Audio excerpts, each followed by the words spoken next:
Aquest comitè seleccionarà aquesta persona. No serà l'alcalde. No serà l'alcalde.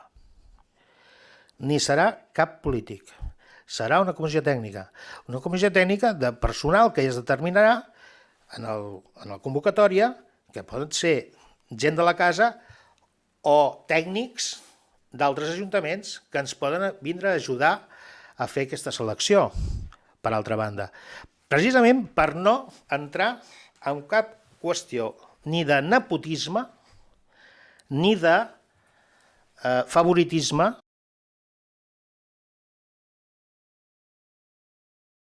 La cultura és una prioritat.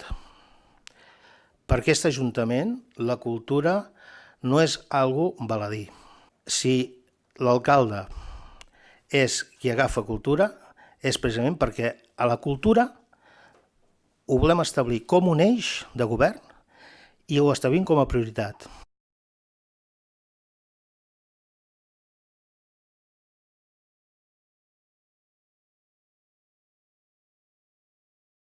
I veiem que és imprescindible, que és fonamental, que hi hagi la figura d'un coordinador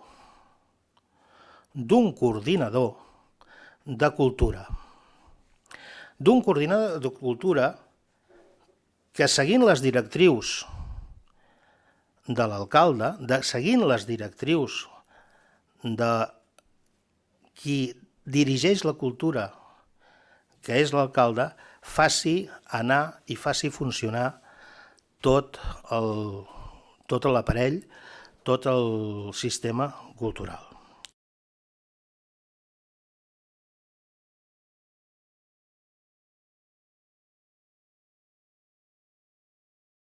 Evidentment, la direcció de qualsevol, diguéssim, lloc de treball, de direcció dintre del sector públic, implica que hagi de ser una persona amb grau universitari. Però per fer feines de coordinació no cal que ho sigui. I en aquest sentit el que hem fet és obrir el ventall de possibilitats per poder trobar aquesta persona adequada.